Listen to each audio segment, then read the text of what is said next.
უბადლო მომღერალსა და მუსიკოს ორფეოს ტყის ნიმფა ევრიდიკე შეუყვარდა. მისი სიყვარული გათხოვილი ქალის მიმართ უსაზღრო და უზომო იყო. ერთ დღესაც ტყეში სეირნობის დროს ევრიდიკეს შხამიანმა გველმა უკბინა. შხამმა სწრაფად შეაღწია მის სხეულში და ულამაზესი ნიმფა ადგილზე მოკლა. დაღონებულმა ორფეოსმა ამის გამო სევდიანი სიმღერების დაკვრა დაიწყო. მას შემდეგ რაც ტყის სხვა ნიმფებმა ორფეოსის სიმღერა მოისმინეს, ურჩიეს მას ჩასულიყო ქვესკნელში და ევრიდიკეს სიცოცხლის გამოსახსნელად ჰადეს და პერსეფონეს შეხვედროდა. ორფეოსმა გაითვალისწინა რჩევა, ჩავიდა ქვესკნელში და იქაურობის მბრძანებელთ თავისი დაკრული მოასმენინა. გაოცებულმა ჰადესმა ორფეოს მის საუფლება დაეხსნა საყვარელი ქალი, მხოლოდ ერთი პირობით. ევრიდიკე ქვესკნელიდან მიმავალ გზაზე კაცს უკან გახვებოდა, მაგრამ ორფეოს უკან არც ერთხელ არ უნდა მიეხედა. შინისაკენ მიმავალ ორფეოს თავიდან მკაფიოდ ესმოდა ქალის ნაბიჯების ხმა, ხოლო ცოტა ხანში საკუთარი გულისცემის გარდა სხვა ვერაფერი გაიგონა. დაეჭვდა და უკან მიიხედა. ორფეოსის მიერ პირობის დარღვევით განრისხებულმა ჰადესმა ევრიდიკა სამუდამოდ ქვესკნელში სატანჯველად დატოვა.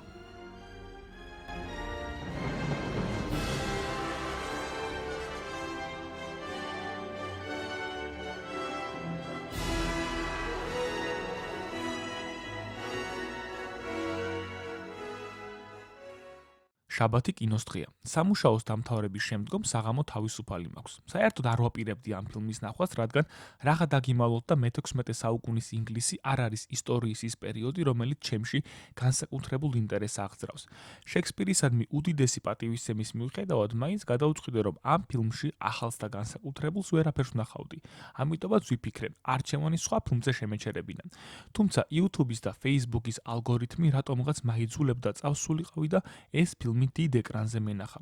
როგორც მიხვდით, გავრისკე და მე ვნახე ჰამლეტი. თავდაპირველად აქვე გეტყვით, რომ ვინც შექსპირის კლასიკის ჰამლეტის ეკრანიზაციას ელოდებით, ტყუილად ნუ შეიქმნით მოლოდინებს. ასევე ვისაც ექშენის, დაძაბულობის და თრილერის ნახვა გინდათ, ეს ფილმი არც თქვენთვისაა. ჰამლეტი ეს არის დანაკარგით გამოწვეული ტკივილის გადატანის და ფეხზე წამოდგომის ინდივიდუალური გზების ძიების ამბავი. თავად ფილმი დაეფუძნა 2020 წელს იგივე სახელწოდებით გამოსულ წიგნს, რომელშიც ავტორმა გადაწყვიტა, რომ ეს უდიდესი ისტორიული ფიგურები, როგორებიც არიან უილიამ შექსპირი და ანიესი, უფრო მეტად გაეადამიანურებინა და ჩვენთვის ეჩვენებინა არა მსოფლიოს უდიდესი დრამატურგის და პოეტის ცხოვრება თავის მეუღლესთან ერთად, არამედ ორი ერთმანეთზე შეყვარებული ადამიანის ისტორია, რომლებიც საერთო ტრაგედიამ თან ძალიან დააშორა და თან ძალიან დაახლოვა. დიახ, ჰამლეტი გაადამიანებული ღმერთის ისტორია.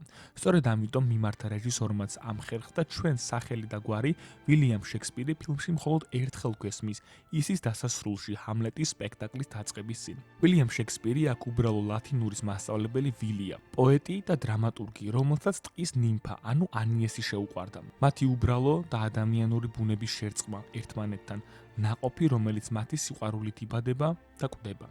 ფილმი რამდენიმე ძალიან მნიშვნელოვან თემას ეხება, რომელიც ყოველთვის უდიდესი მნიშვნელობის მატარებელი იქნება ადამიანური სამყაროსთვის. უანგარო სიყვარული, რომელიც თავდაპირველად სწორედ ვილისა და ანიეს შორის ჩნდება, ხოლო შემდგომ მათ შვილებზე გადადის, განსაკუთრებით ჰამლეტსა და ჯუდიტზე, რომლებიც ტყუპები არიან და ერთ მომენტში მოევლინენ ქვეყანას. სიყვარულის განუზომელი გრძნობა, რომელიც ამ ორ ადამიანს შორის დევს, იმდენად იშვიათი და სრულყოფილია, რომ გონებაში ვერ უშვებ, რატომ უნდა მომხდარიყო ეს ტრაგედია იმ ადამიანების თავს, რომელთაც ასეთი გულწრფელი და უანგარო სიყვარულით უყვართ ერთმანეთი. ყოველი წამი ძვირფასია. სწორედ სიკვდილი აძლევს სიცოცხლეს აზრს. როდესაც იცი, რომ შენი დრო შეზღუდულია, შეიძლება ნებისმიერი წამი უკანასკნელი იყოს. არასდროს ხარ მზად სიკვდილისთვის. საყვარელი ადამიანის გვერდით ყოლას მუდმივად გასდევს ეს მძიმე უხელი. როდესაც შვილს მოავლენ ამ ქვეყნად, არასდროს იცი, როდის დაგტოვებს ის. მუდმივად უნდა გვახსოვდეს, რომ არასდროს იცი დასასრული როდის დადგება. დანაკარგს და ტკივილს თითოეული ადამიანი განსხვავებულად თავისი გზით ეგუება და ინელებს.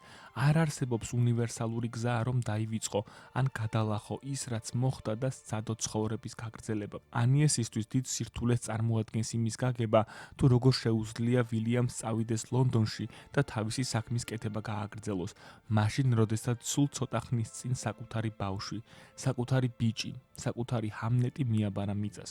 ანიესისთვის რთულია გაანალიზოს, რომ ეს დანაკარგი მხოლოდ მისი არ ყოფილა, მხოლოდ თავად არ უგრძნია საყვარელი შვილის დაღუპვით გამოწვეული შეუხსებელი სიცარიელე. ვილი პოულობს საკუთარ გზას, თუ როგორ უნდა მოახერხოს და შეებრძოლოს ტკივილს. ის სპექტაკლს დგავს, სახელწოდებით ჰამლეტი, რომელშიც თავადაც მონაწილეობს, რათა საკუთარ მეუღლეს აჩვენოს, რომ ისიც ამ ტკივილის მონაწილეა. თავადაც იტანჯება და ცდილობს ფეხზე წამოდგომის ძალა ხელახლა იპოვოს საკუთარ თავში. ჰამლეტი და ჯუდითი ერთმანეთზე უსამოდ შეყვარებული ტყუპები სიკვდილს ატყუებენ და ეს ფილმში რეჟისორმა იდეალური ოსტატობით წარმოგვიდგინა. შავი ჭირით დასნეულებული ჯუდითი ძმის გვერდით იძინებს, რომელიც მთელი გულით ცდილობს სიკვდილი შეაცდინოს და მის მაგივრად თავად გაჰყვეს მიწისქვეშეთში. უპირობო სიყვარული. ეს არის ის, რაც საბოლოოდ რჩება ადამიანის გარდაცვალების შემდგომ. ანიესს მომავლის ხედვები აქვს. ის ყოველთვის გრძნობს, როდესაც რაღაც უნდა მოხდეს. ხედავს ჰამლეტის მომავალს, როდესაც ის დიადი ხმლით მოასპარეზე იქნება, რომელიც ყველა მოწინააღმდეგეს დაამარცხებს. საბოლოო აქტში ვილი ამ ნაწილს საკუთარ სპექტაკლში იყენებს და გვიჩვენებს, რომ პატარა ჰამლეტი მის გულში ყოველთვის ცოცხალი იქნება. სამყაროში არსებობს გარკვეული კანონიკური მოვლენები, რომელთა თავიდან არიდებაც არავის შეუძლია. შეიძლება დაუზოგავად ეცადო, ყველაფერი გააკეთო, რაც შეგიძლია, ყველა გზას მიმართო და საკუთარი თავი გაიღო მსხვერპლად, რათა არ მოხდეს ის, რისიც ყველაზე მეტად გეშინია, მაგრამ რაც უნდა მოხდეს, აუცილებლად მოხდება. ორფეოსის გული ქვესკნელიდან შინმიმავალ გზაზე ეჭვმა შეიპყრო, ნუ თუ ევრიდიკე მას უკან აღარ მოხვება.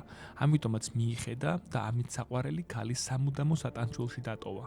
ანიესმა უნდა გაიქროს ეჭვები, რომ ვილისთვის ეს ტრაგედია არ იყო მნიშვნელოვანი, რასაც ფილმის უკანასკნელ სცენაში სპექტაკლის ყურების დროს ახერხებს და იხსნის საკუთარ მეუღლეს სამუდამო სატანჩველისგან. მიუხედავად იმისა, რომ ვიცით, ჩვენს მიერ მოვლენილი სიცოცხლე შეიძლება ნებისმიერ წამს გამოგვეცალოს ხელიდან, ჩვენ მაინც უდიდესი სიყვარულით ვშობთ მას ამ ქვეყნად. ყოველი წამი, რომელსაც მასთან ერთად გავატარებთ, ყველაზე მნიშვნელოვანი და დაუვიწყარია. ანიესი არ ეგუება საკუთარი შვილის სიკვდილს. მიუხედავად იმისა, რომ იცის ყველაფერი გააკეთა, რაც შეეძლო, მაინც გულის სიღრმეში ჰგონია, რომ ბიჭის გადარჩენა შესაძლებელი იყო, რომ უფრო მეტად უნდა ებრძოლა. ჩვენ ვხედავთ ჰამლეტს, რომელიც გარდაცვალების შემდგომ ლიმბოშია გაჭედილი და უგზო-უკლოდ დახეტიალობს, რადგან დედა ვერ უშვებს იქ, საიდანაც აღარ ბრუნდებიან. რატომ არის ფილმის დასასრული განსაკუთრებით და ჩემი აზრით ყველაზე მნიშვნელოვანი ნაწილი? იმის გარდა, რომ ქლოე ჟაომ გენიალური სიზუსტით გადაიღო დამასრულებელი სცენა, თითქოს მან ზუსტად იცოდა, როგორ და რა კუთხით უნდა ეთამაშა მაყურებელზე, რომ ზუსტად ის ემოცია მიეღო დასასრულში, რაც სჭირდებოდა. ეს არის მიმღებლობა, დანაკარგის მიღება და ცხოვრების გაგრძელება, რომ ცხოვრება არ ჩერდება, მუდმივად მოძრაობს, ავუწყობთ მას ფეხს თუ არა. სწორედ ამას აანალიზებს ანიესი ვილიამის პიესით ფილმის დასასრულში და უშვებს საკუთარ ვაჟს, რათა მან ერთხელ და სამუდამოდ დაისვენოს იმ სამყაროში. ბიჭი აღწევს ლიმბოდან და გადაინაცვლებს მარადისობაში, რაც ასევე ორიგინალურად იყო გამოხატული ანიესის წარმოსახვედის სცენებით, სადაც ჰამლეტი უკუნში უჩინარდება. ქალი აანალიზებს, რომ ვერაფერ შეცვლის და ამას ვილიამის პიესის დასასრულით ხვდება, სადაც შექსპირს შეეძლო, რომ შეეცვალა ფინალი და ამბის ალტერნატიული განვითარება ეჩვენებინა, სადაც ჰამლეტი გადარჩა და განაგრძო ცხოვრება, მაგრამ არა.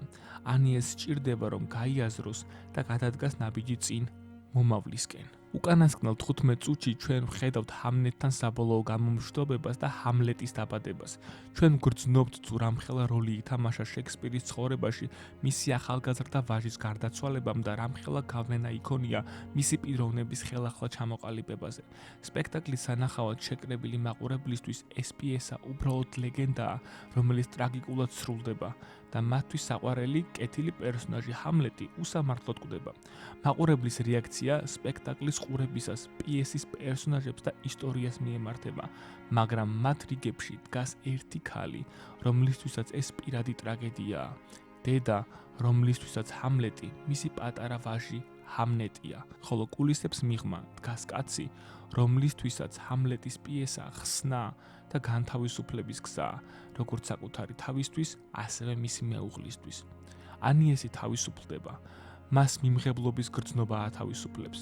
ნუტირი იმის გამო, რომ ეს დასრულდა.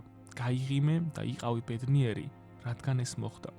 ჩვენ ყველანი ვართ ვილიამ შექსპირი და ანიესი. ყველას გვყავს ჰამლეტი, რომელსაც სიცოცხლის ფასად მოუფრთხილდებით. შეიძლება ეს ჩვენი შვილი, ძმა, დედა ან მეგობარია.